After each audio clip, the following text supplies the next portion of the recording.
A bullied teen defends a new kid, not realizing he's the son of the school's biggest donor.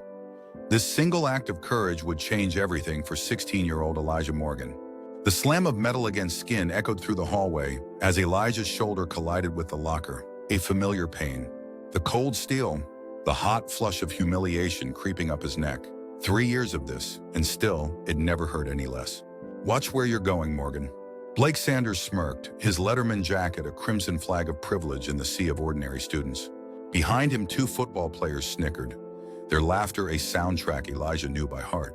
Elijah's fingers trembled as he gathered the scattered papers that had exploded from his binder. Physics notes, carefully written in his precise handwriting, now trampled underfoot by passing students. Nobody stopped. Nobody saw. Or perhaps they simply chose not to. He was invisible until they needed someone to torment. His glasses sat crooked on his nose, the frame bent slightly from last week when they'd been knocked off his face.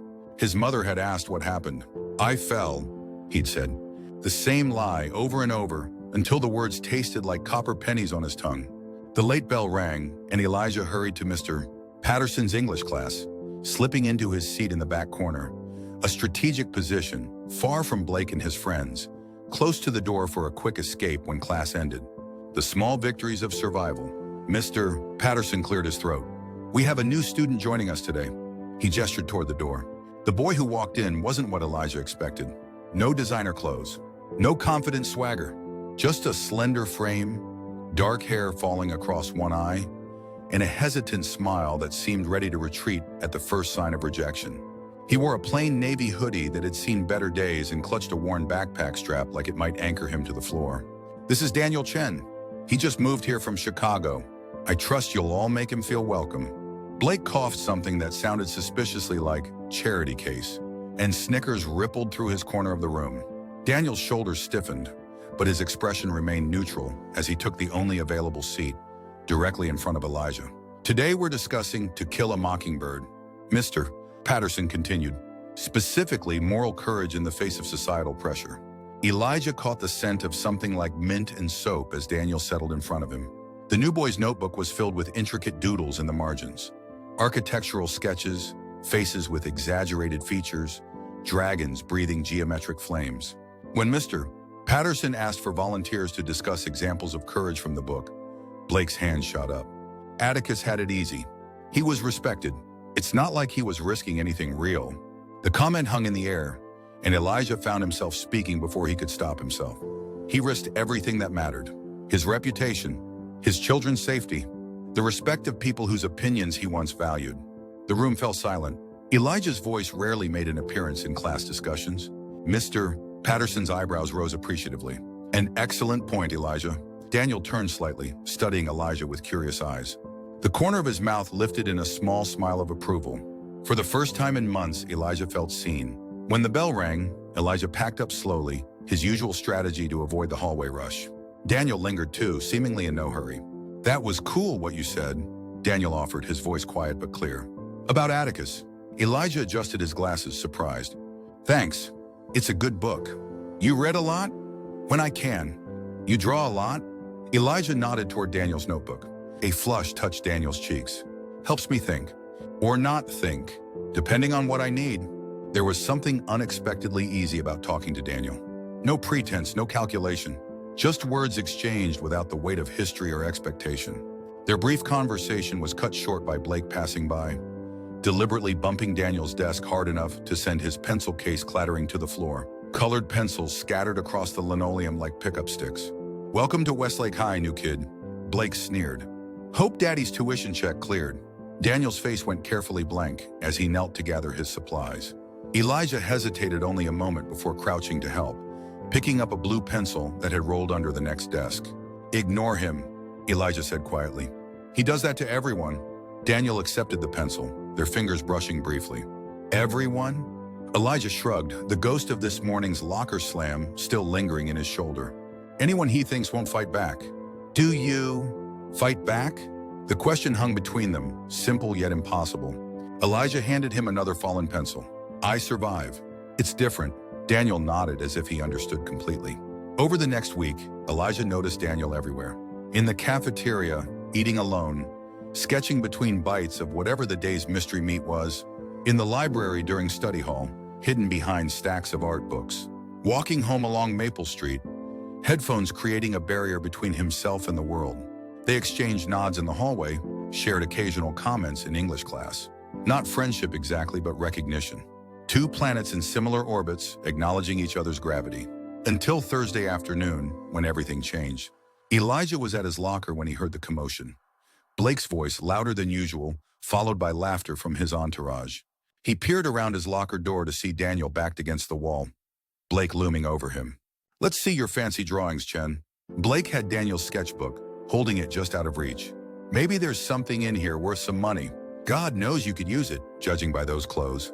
Daniel's face was carefully composed, but Elijah recognized the clenched jaw, the white-knuckled fists, the silent scream beneath the surface. "Give it back, Blake." Daniel's voice was steady, but there was a tremor in his hand as he reached for the book. Blake flipped through the pages with exaggerated care. "What's this worth to you? 20 bucks? 30? Oh wait, you probably don't have that much." Something hot and unfamiliar surged through Elijah's veins as he watched Daniel's eyes follow the sketchbook. A look of naked vulnerability flickering across his usually guarded face. Before he could think better of it, Elijah slammed his locker shut and walked directly toward the group. "Give it back." The words left his mouth before he could reconsider. Blake turned, surprise widening his eyes before a familiar smirk took its place. Well, Morgan's found his voice. And his balls. He turned the sketchbook upside down, letting a few loose pages flutter to the floor. "You his boyfriend now?" Elijah's heart pounded against his ribcage, a frantic bird seeking escape. But something else was there too, a steady, resolute heat that burned beneath his fear. "The book. Now." Elijah held out his hand, shocked at the steadiness in his voice. "Or what?" Blake stepped closer, using his 5-inch height advantage to full effect. The hallway had gone quiet, students gathering to witness this departure from the natural order.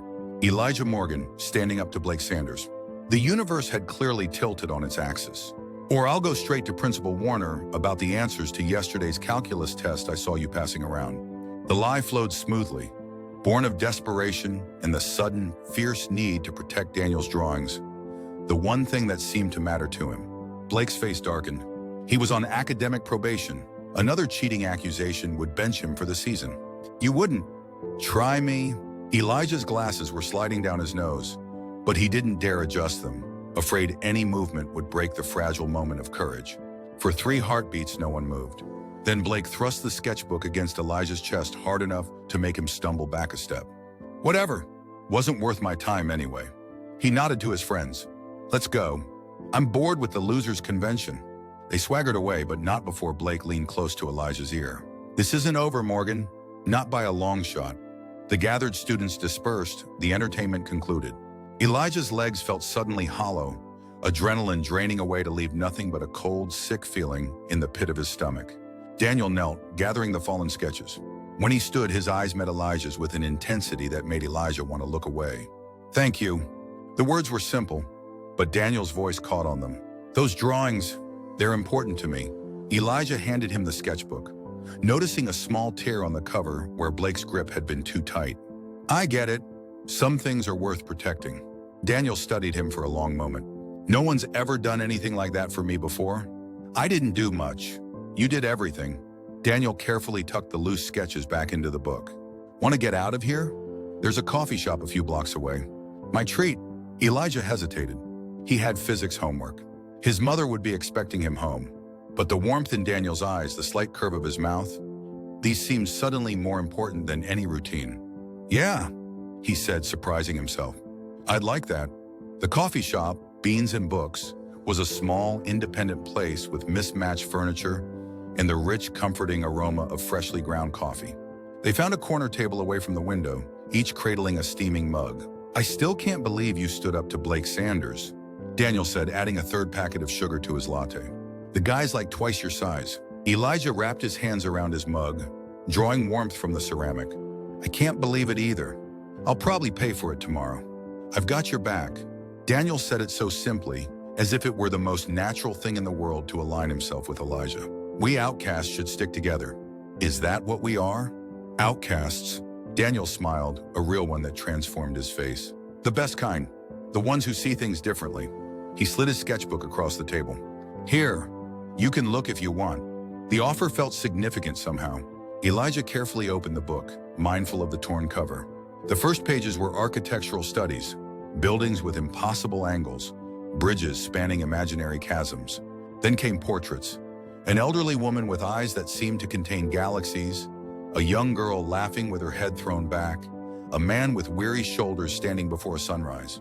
These are amazing, Elijah murmured, turning each page with reverence. Who are they? People I've known, or seen, or imagined. Daniel shrugged, but his eyes tracked Elijah's fingers as they moved across the page. The old woman was my grandmother. She died last year. I'm sorry. Don't be. She lived exactly the life she wanted. Taught me that was the only thing that mattered. He took a sip of his coffee. What about you? What matters to Elijah Morgan? The question caught Elijah off guard. What did matter to him? He'd spent so long trying to be invisible, to survive until graduation, that he'd stopped thinking about what he actually wanted. Books, I guess. Ideas. Learning how things work. He traced the rim of his mug, watching the stars sometimes. My dad got me a telescope when I was 10. Before he left, Daniel nodded, no pity in his expression, just quiet understanding. You ever draw what you see up there? I can't draw to save my life. Everyone can draw. They just forget how.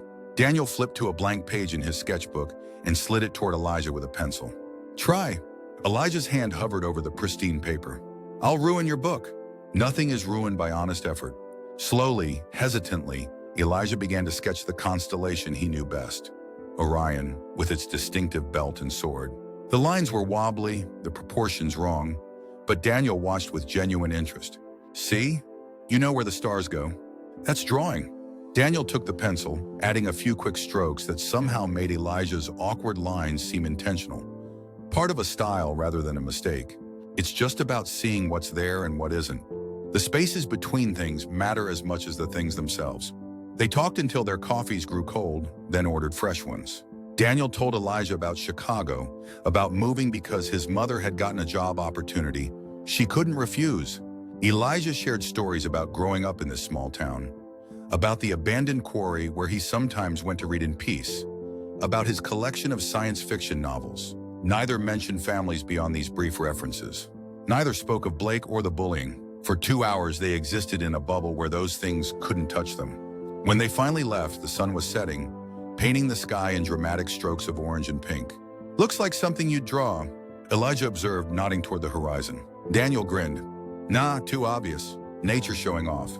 They walked together until they reached the corner where their paths diverged. Daniel toward the newer development on the east side, Elijah toward the older neighborhoods to the west. See you tomorrow? Daniel asked. And there was something vulnerable in the question, as if he wasn't certain of the answer. Elijah nodded. Yeah, tomorrow. He walked home with a lightness in his step that had been absent for longer than he could remember. The memory of laughter, his own, surprisingly, echoing in his mind. His mother noticed immediately. You're late, she said, looking up from her nursing textbook spread across the kitchen table. Then her expression softening. And you're smiling. What happened? Made a friend, I think, Elijah said, the word strange and wonderful on his tongue. Her eyes lit up. Well, that's worth being late for dinner. Tell me everything while you heat up your plate. He told her about Daniel, the drawings, the coffee shop, carefully omitting the confrontation with Blake. His mother had enough worries without adding that to her list. That night, for the first time in months, Elijah fell asleep without rehearsing escape routes and avoidance strategies for the next day. Instead, he thought about the way Daniel had transformed his awkward constellation drawing with just a few strokes of a pencil. The spaces between things matter as much as the things themselves. The next morning dawned gray and drizzly, but Elijah hardly noticed the weather. He arrived at school earlier than usual, a strange anticipation humming beneath his skin. He spotted Daniel by the main entrance, sheltering from the rain, sketchbook open despite the dampness in the air. Morning, Elijah said, stopping beside him. Inspiring weather, huh? Daniel glanced up, a smile breaking across his face. Actually, yeah. Look at the way the rain makes everything reflective. The whole world's a mirror on days like this. Elijah looked again at the glistening pavement, the way the school's red brick seemed deeper, richer when wet. I never thought of it that way. That's why you need an artist friend. We see all the cool stuff you science types miss. Daniel closed his sketchbook as the first bell rang. Walk with me to English. I need your brain for the quiz. They fell into step together, navigating the crowded hallway. Elijah tensed as they passed a group of football players, but Blake wasn't among them. Small mercies. English class passed without incident, as did the periods that followed. By lunchtime, Elijah had almost convinced himself that yesterday's confrontation had been forgotten. Lost in the short attention span of high school drama, he should have known better. The cafeteria was crowded, noisy with the clatter of trays and the chaotic symphony of teenage voices. Elijah had just set his lunch down at his usual isolated table when he saw Blake and two of his friends surrounding Daniel in the lunch line. He couldn't hear what was being said, but he recognized the predatory stance, the two wide smiles that never reached their eyes. Daniel's expression remained neutral, almost bored, but his white-knuckled grip on his tray told a different story. Elijah was halfway across the cafeteria before he'd consciously decided to move. "Everything okay here?" he asked, his voice steadier than his pounding heart. Blake turned, exaggerated surprise on his face. "Well, if it isn't the knight in shining armor. We were just having a friendly chat with your boyfriend about school funding. Did you know his dad donated the new science wing?" Elijah blinked, confusion momentarily overriding his fear. He glanced at Daniel, whose face had gone very still. "What are you talking about?" Blake's smile widened. "You don't know? Your new best friend here is Daniel Chen, as in son of Victor Chen, the tech millionaire who just became our school's biggest donor." The guy's loaded. He turned to Daniel. "What's it like slumming it with the scholarship cases, Chen? Social experiment? Community service?" Daniel's face had gone pale, his eyes fixed on Elijah's. It's not what you think." "What I think," Blake continued, enjoying himself now, "is that it's hilarious Morgan here threw himself in front of a bus to defend you, not realizing you could buy and sell this whole school if you wanted to." The cafeteria had grown quieter, students at nearby tables openly watching the drama unfold. Elijah felt a cold weight settling in his stomach. Daniel Chen, Victor Chen. The name had seemed vaguely familiar, but he hadn't made the connection. The new science wing that was breaking ground next month had been all over the local paper, funded by a generous donation from tech entrepreneur Victor Chen, who was relocating to open a new branch of his company. "Is it true?" Elijah asked quietly. Daniel set his tray down with careful precision. "My father made a donation to the school, yes. It wasn't my idea, but you didn't mention it. Not once. Would it have mattered?" There was a challenge in Daniel's eyes now, a defensiveness Elijah hadn't seen before. Blake laughed. "Oh, this is too good. The charity case defending the rich kid. Plot twist." "Shut up, Blake." Daniel's voice was sharp. "This has nothing to do with you. Everything in this school has to do with me." Blake stepped closer, looming over Daniel. "My family's been here for generations. We built this town. Then people like your dad swoop in with their tech money, thinking they can buy their way to the top. My father worked for everything he has." Daniel said, his composure cracking slightly. "He grew up with nothing. Save the rags to riches story for someone who cares." Blake knocked Daniel's tray from the counter, sending his lunch scattering across the floor. The cafeteria went silent. "Your fancy money doesn't impress me." Something shifted in Daniel's expression, a hardening, a decision made. He stepped closer to Blake, unintimidated by the height difference. "Touch me or my things again, and my father's next donation won't include putting your name on the football field." Blake's face darkened with anger, but uncertainty flickered in his eyes. "Are you threatening me?" "I'm promising you consequences." Daniel's voice was calm, controlled. "That's how the real world works. Even for people like you." For a moment, no one moved. Then Blake stepped back, disguising retreat as casual disinterest. "Whatever. You're not worth the trouble." He nodded to his friends and they melted back into the crowd, leaving Daniel standing alone by his scattered lunch. Elijah hadn't moved, frozen in place by the transformation he'd just witnessed. This wasn't the quiet, reserved Daniel he'd connected with. This was someone else, someone who knew exactly how to wield power and privilege as a weapon. Daniel turned to him, and for a brief moment, Elijah glimpsed uncertainty in his eyes. Then it was gone, replaced by careful neutrality. "I should have told you," Daniel said quietly. Elijah struggled to identify the emotion churning in his gut. It wasn't anger exactly. Disappointment? Betrayal? Joaquin, why didn't you? Because this is exactly what happens when people find out. Daniel gestured to the cafeteria, where students were still watching. whispering behind their hands. Everything changes. I become my father's money instead of just me. A lunch aide appeared with a mop, tisking at the mess. Daniel apologized and offered to clean it up himself, but she waved him away. I've lost my appetite anyway, he told her, then looked back at Elijah. Can we talk? Somewhere else? Elijah hesitated. The Daniel who had stood up to Blake with cold precision seemed like a stranger. But the Daniel who'd shared his sketchbook, who'd made Elijah's awkward stars look beautiful with a few strokes of a pencil, was he still there too? Fine, he said finally. The library. They found a secluded corner between the reference section and the biography shelves, sitting at a small table meant for individual study. I wasn't trying to deceive you, Daniel began, his voice low. I wanted to start fresh here. In Chicago, I didn't have friends. I had people who wanted to be seen with Victor Chen's son, people who wanted invitations to our house, or thought being nice to me would get their parents a meeting with my dad. Elijah tried to reconcile this with the worn hoodie, the beat-up backpack. So what was all this? He gestured to Daniel's clothes. A disguise. Daniel looked down at his faded jeans. These are my real clothes. My mother hates that I don't dress to our station, as she puts it, but I like being comfortable. A wry smile touched his lips. Besides, you saw what happened when Blake found out. Imagine if I'd shown up in designer labels on day one. There was a logic to that Elijah couldn't deny. Still, something nagged at him. You could have told me yesterday. At the coffee shop. You let me pay for my own coffee. You insisted on paying for yours.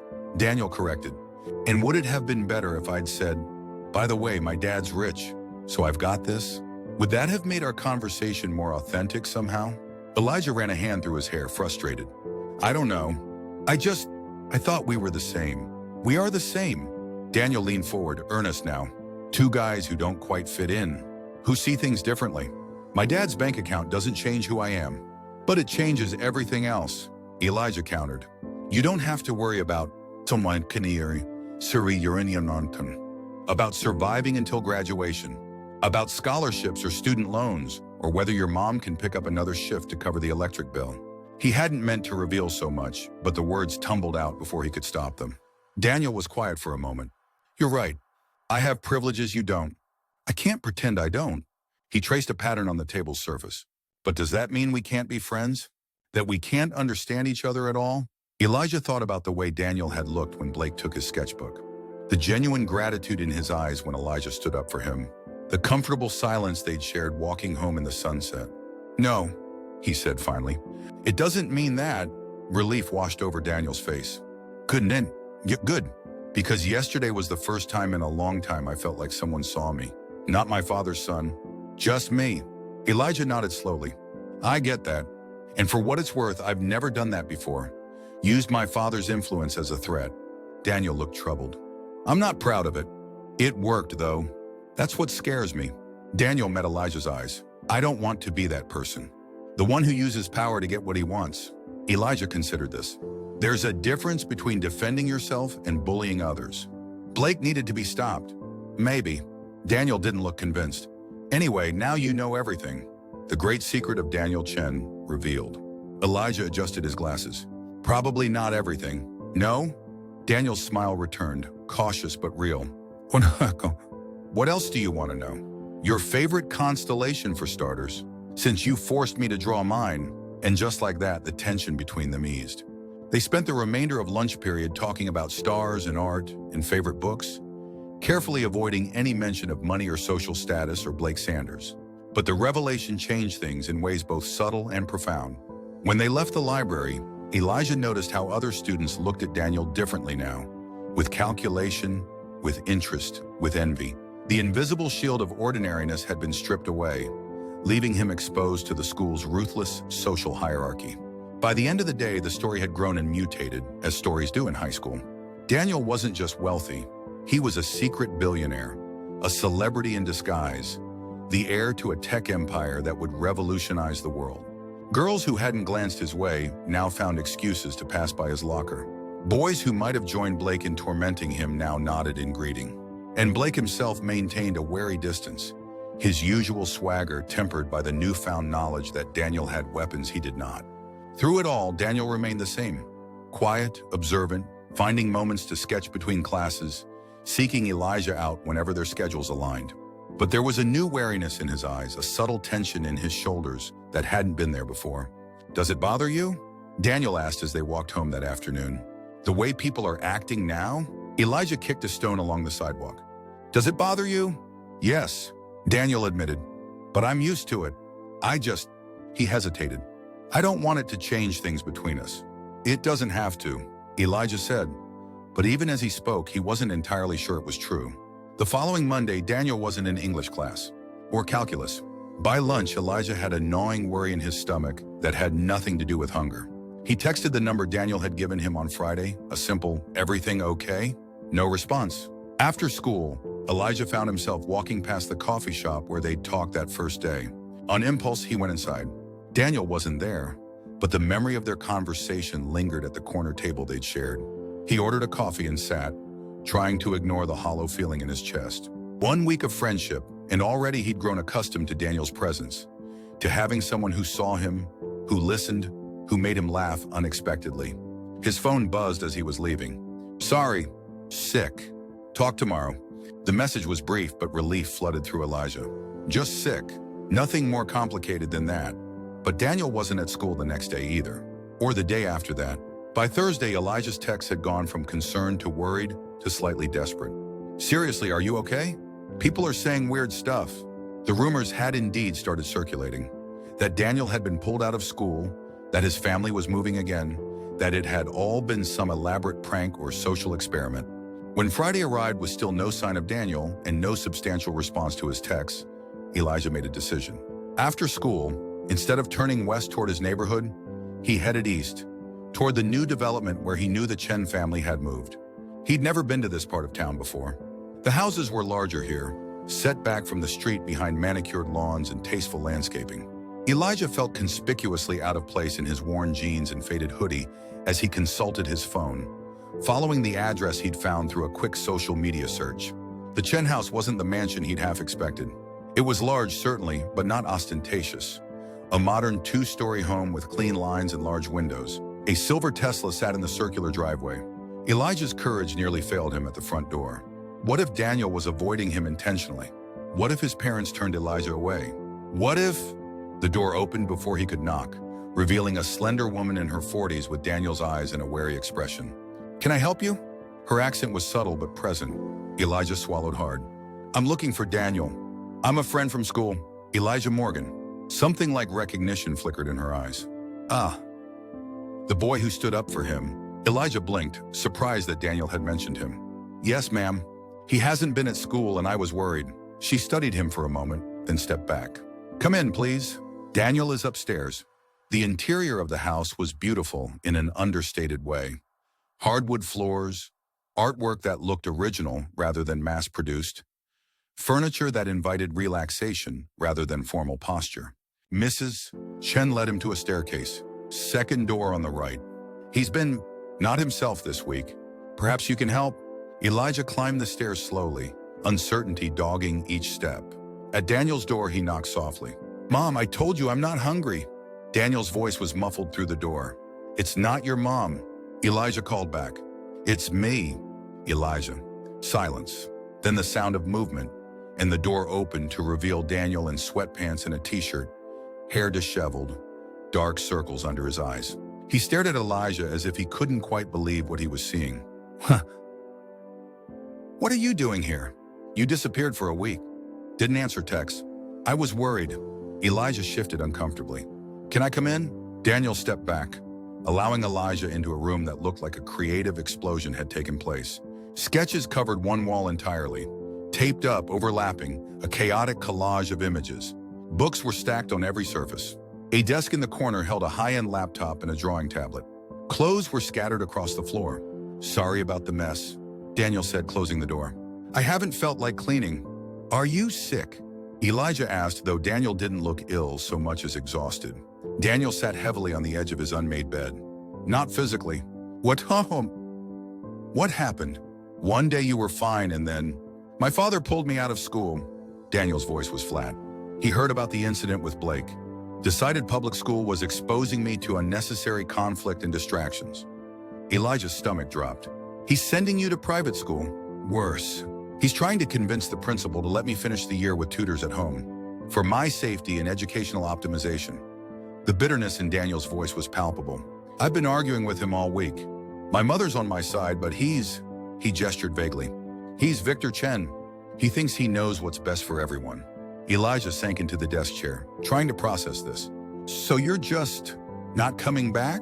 I'm trying. Daniel ran a hand through his already messy hair. I told him I have friends there, that I'm happy for the first time since we moved, that the whole point of coming to this town was to have a more normal life. And he said friends can visit me here where it's safer. Daniel's laugh was hollow, as if that's the same thing. Elijah looked around the room, at the evidence of privilege in the expensive electronics, the art supplies that looked professional grade, and tried to reconcile it with the genuine distress on Daniel's face. The easy thing would be to think, poor little rich boy upset about his fancy tutors. But the anguish in Daniel's eyes was real. What can I do? Elijah asked simply. Daniel looked up, surprise evident on his face. You still want to help me? Even after I ghosted you all week? You didn't ghost me. Your dad took your phone, didn't he? A small smile. How'd you know? Because you wouldn't just disappear without explanation. Not after, Elijah hesitated. Not after everything. Daniel nodded slowly. He gave it back this morning, with restrictions. So what can I do? Elijah repeated. I don't know if there's anything anyone can do. My father's determined to protect his investment, as he puts it. His investment? Daniel's expression darkened. Me. My future. The great Chen legacy. He stood abruptly, pacing the length of the room. Do you know what it's like to have your entire life mapped out before you're even born? Harvard Business School. Executive training. Taking over the family business. He stopped at the wall of sketches. Never once has he asked what I want. Elijah thought about his own mother, working double shifts to put herself through nursing school while raising him alone. The careful budgeting, the secondhand clothes, the generic cereal, but also the unwavering support, the genuine interest in his dreams, the space to discover who he was. What do you want? He asked quietly. Daniel touched one of the sketches, an abstract rendering of what looked like a building, but with organic, flowing lines instead of rigid geometry. I want to create things that move people, that make them see the world differently. He turned to face Elijah. I want to study art and architecture, design spaces that change how people feel, how they interact. Have you told him that? Every time I try, he cuts me off, says art is a hobby, not a career, that I can dabble in design after I've secured my future. Daniel's shoulders slumped. The donation to the school, it wasn't just generosity, it was insurance, making sure I get the right opportunities, the right connections. Everything's a transaction to him. Elijah stood, moved by the defeat in Daniel's voice. Then we have to make him see what he's taking from you. What art really means to you. How? He doesn't listen. Then don't tell him, show him. Elijah gestured to the wall of sketches. All of this, it's not just doodles. It's who you are. It's how you see the world. A spark of something, hope maybe, flickered in Daniel's eyes. What are you suggesting? An exhibition. Your work displayed somewhere public. Invite him. Let him see how people respond to what you create. He'd never come to some high school art show. So we make it bigger, more professional. Elijah's mind was racing now. The community center downtown has gallery space. My mom volunteers there sometimes. They showcase local artists. Daniel looked skeptical.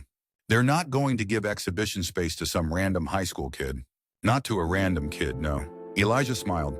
But to the son of the town's newest major benefactor? Who's willing to make a donation to their arts program? I bet they would. You want me to use my father's money and influence? The very things I hate being defined by. I want you to use every tool at your disposal to show him who you really are, Elijah countered. Sometimes you have to work within the system to change it. Daniel was quiet for a long moment, considering. Then he crossed to his desk and opened a drawer, pulling out a business card. My father's assistant. She handles his calendar. He handed it to Elijah. If we're really doing this, we'll need to make sure he can attend. Elijah took the card, a plan already forming in his mind. We're doing this. But first, you need to come back to school. My father, tell him it's important for your college applications. That Harvard values perseverance and social integration as much as academic excellence. Elijah grinned. Speak his language. A slow smile spread across Daniel's face, the first real one since Elijah had arrived. That ... might actually work. Of course it will. I'm very smart, remember? Everyone says so. Elijah affected a pompous tone that made Daniel laugh. Okay, Harvard, let's plan an art exhibition. The next 2 weeks passed in a blur of activity. Daniel returned to school, having convinced his father that quitting mid-semester would look bad on his transcript. Blake kept his distance, wary of the invisible but powerful shield of the Chen name.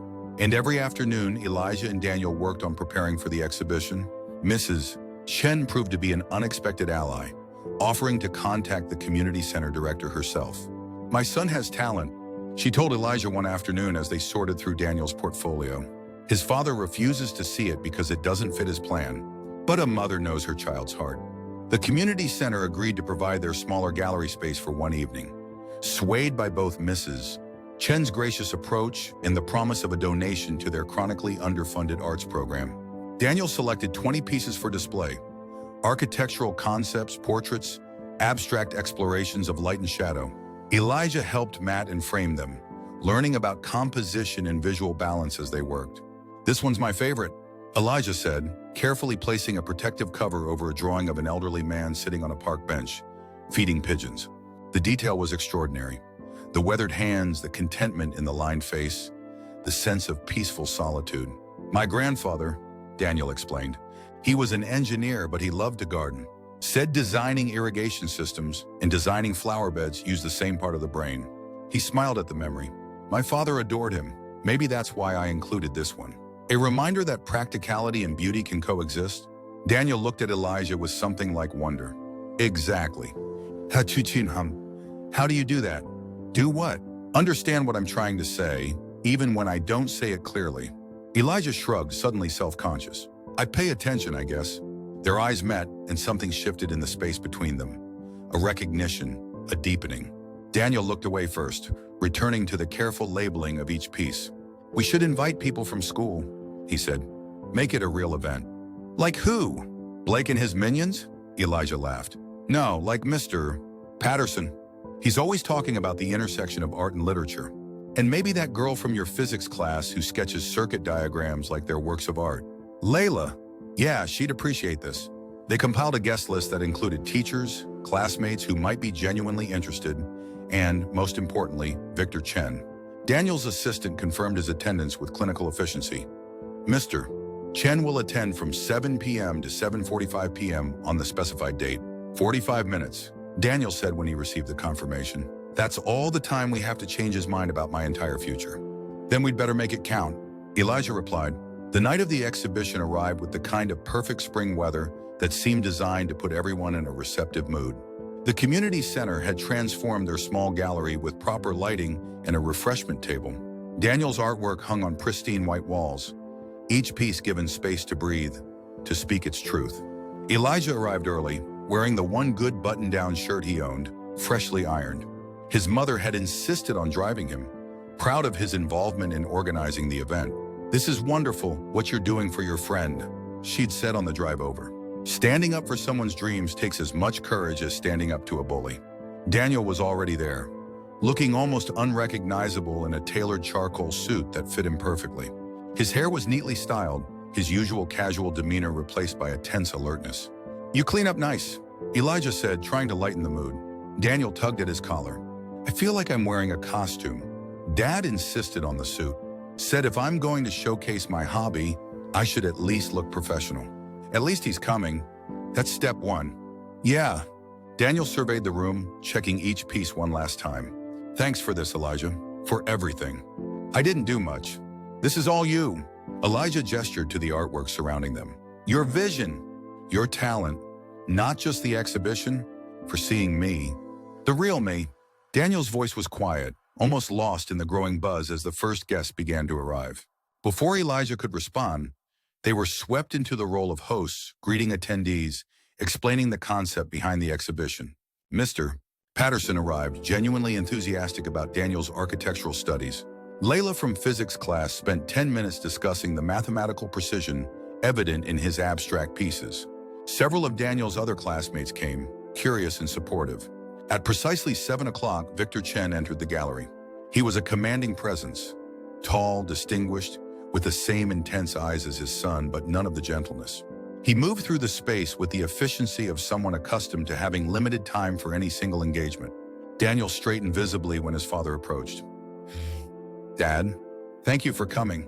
"Of course, Mr." Chen's smile was polite but reserved. "Your mother was quite insistent."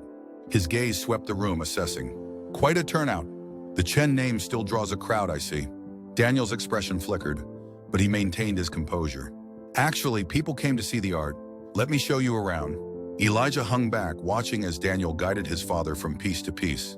He couldn't hear their conversation, but he could read the body language, Daniel becoming more animated as he explained his work. "Mr. Mari," Chen nodding politely but checking his watch twice within the first 10 minutes. The center director approached Elijah. "This is a lovely event. Your friend has remarkable talent." "He does," Elijah agreed. "I just hope his father sees it." "Ah, family expectations." She smiled knowingly. "Sometimes the hardest people to convince are the ones who love us most." Across the room, Daniel had stopped before the drawing of his grandfather. Mr. Chen's posture had changed subtly, a softening around the shoulders, a slight tilt of the head indicating deeper engagement.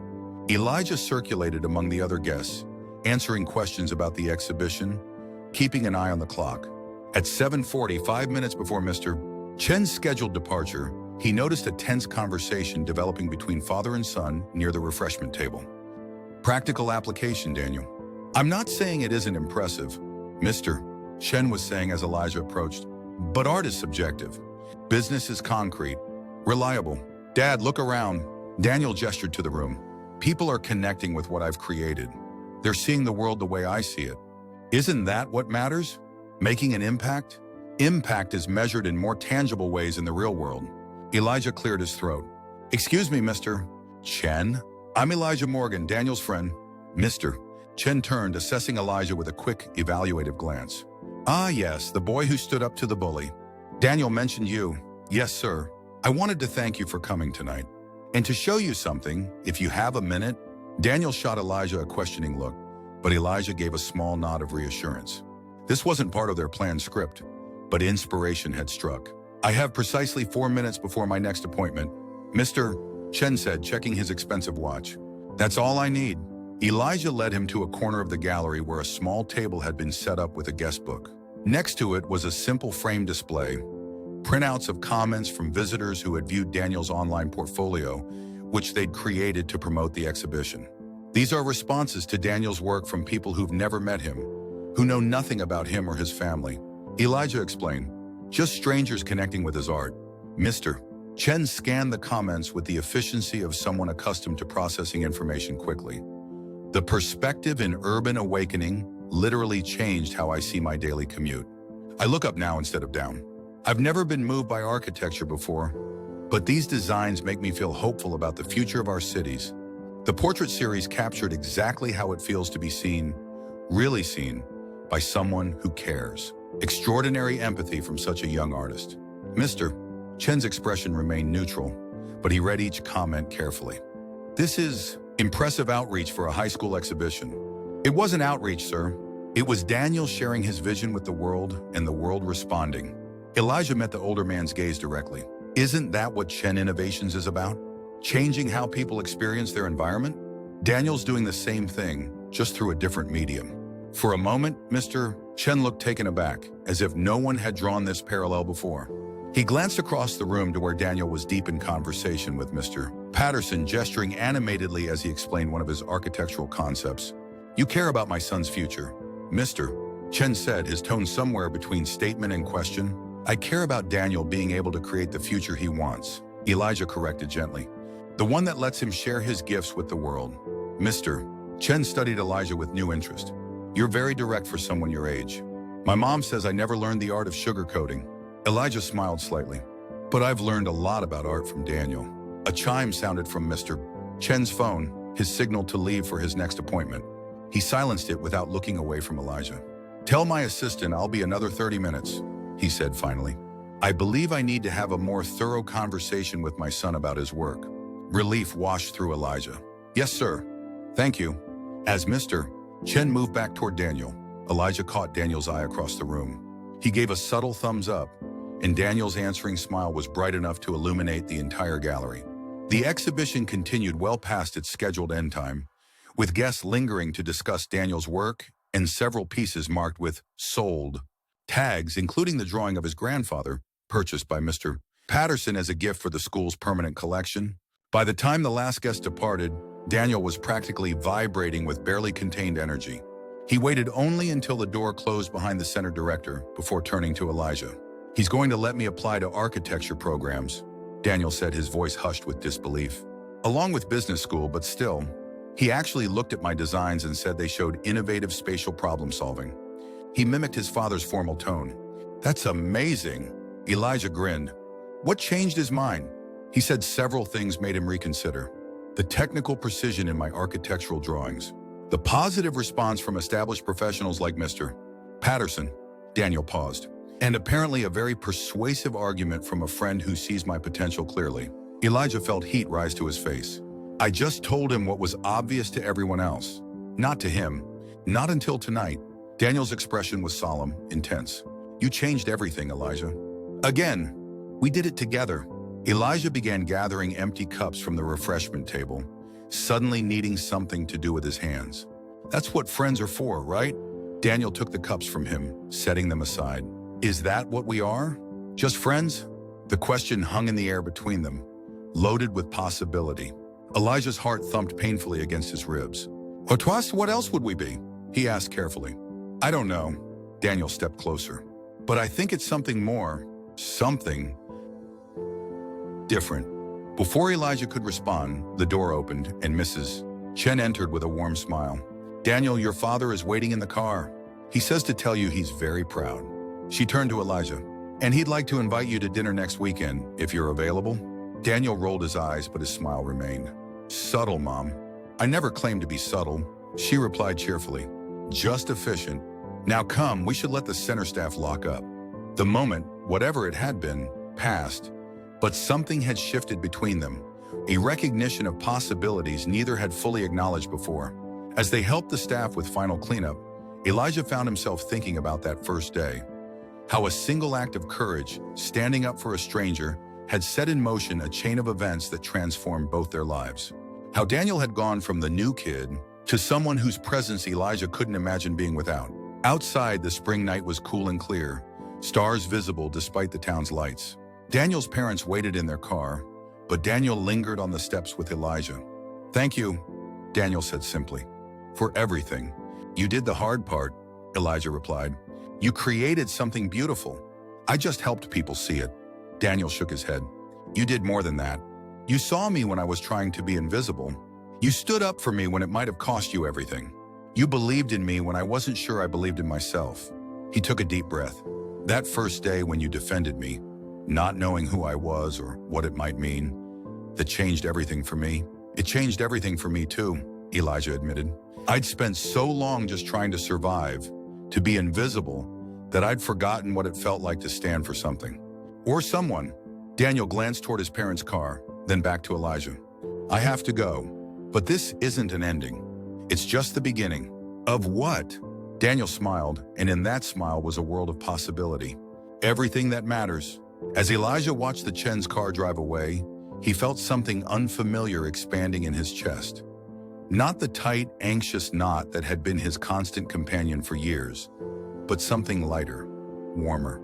Hope, perhaps, or something even more profound. His phone buzzed with a text from Daniel. "Tomorrow? Beans and books? 4 p.m.? Elijah smiled as he typed his reply. Wouldn't miss it. The stars seemed brighter somehow as he walked home, no longer hunched against imagined threats, but standing tall, face turned toward the sky. A bullied teen had defended a new kid, not realizing he was the son of the school's biggest donor. But what he'd found in that act of courage was something no donation could buy. A connection that transformed them both, a friendship that became the foundation for something more, and the discovery that sometimes the greatest acts of kindness return to us in ways we never could have imagined. For the first time in years, Elijah walked without fear, carrying instead the weight of possibility and finding it wonderfully, beautifully light.